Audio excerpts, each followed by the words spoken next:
रिश्तों में कभी नहीं आएगी उलझन। याद रखें गीता उपदेश की ये 4 बातें। वित्त उपदेश, कुछ लोग होते हैं जो रिश्ते की कद्र नहीं करते हैं, जिसका नतीजा जीवन के अंत समय में देखने को मिलता है। इस दौरान मनुष्य के पास आंसू बहाने के अलावा कुछ नहीं बचता है।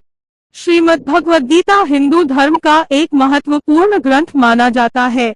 इसमें भगवान श्री कृष्ण के उन उपदेशों का उल्लेख है जिसे कुरुक्षेत्र की रणभूमि में अर्जुन को सुनाया गया था। गीता उपदेश में श्री कृष्ण ने जीवन, कर्म, धर्म, भक्ति और योग के बारे में बताया है।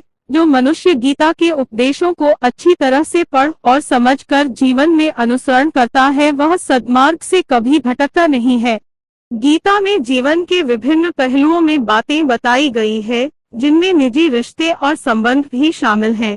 कुछ लोग होते हैं जो रिश्ते की कद्र नहीं करते हैं, जिसका नतीजा जीवन के अंत समय में देखने को मिलता है। इस दौरान मनुष्य के पास आंसू बहाने के अलावा कुछ नहीं बचता है।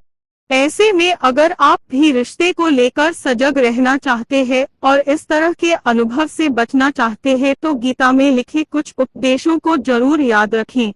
गीता के ये उपदेश रिश्ते को उलझने से बचाने का काम करेंगे। श्रीमद् भगवद गीता में बताया गया है कि मनुष्य को खुद का अवलोकन करना जरूरी होती है। आत्मबोध और आत्म साक्षात्कार से ही अपने आप को अच्छे से समझा जा सकता है।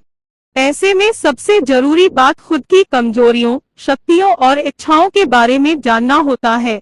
अगर आप खुद के बारे में अच्छी तरीके से जानते हैं तो किसी अन्य इंसान के साथ स्वस्थ संबंध का निर्माण करना सरल हो जाता है।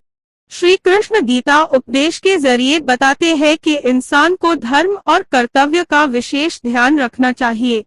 माता पिता, भाई बहन, दोस्त, पत्नी, जीवन में चाहे जो रिश्ते हो उनकी जिम्मेदारियों को अच्छे तरीके से निभाना चाहिए। जो इंसान अपने कर्तव्य और धर्म को समझता है वह रिश्ते में कभी उलझता नहीं है। गीता उपदेश में लिखा है कि मनुष्य इस संसार का आनंद और सुख उस वक्त भोग सकता है जब वह वैरागी हो। यहाँ वैरागी का मतलब यह बिल्कुल भी नहीं है कि इंसान सारे रिश्ते नाते सब तोड़कर वैराग धारण कर ले। इसका मतलब यह है कि इंसान को रिश्तों के मोह और आसक्ति में नहीं पड़ना चाहिए। जो व्यक्ति रिश्ते को मोह में उलझा रहता है वह किसी भी रिश्ते और संसार का खुलकर आनंद नहीं प्राप्त कर सकता है।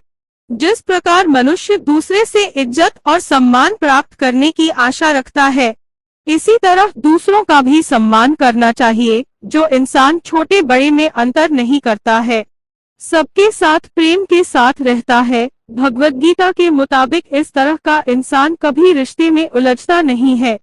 इंसान की यही समझ रिश्तों में सहनशीलता, सहानुभूति और करुणा पैदा करती है।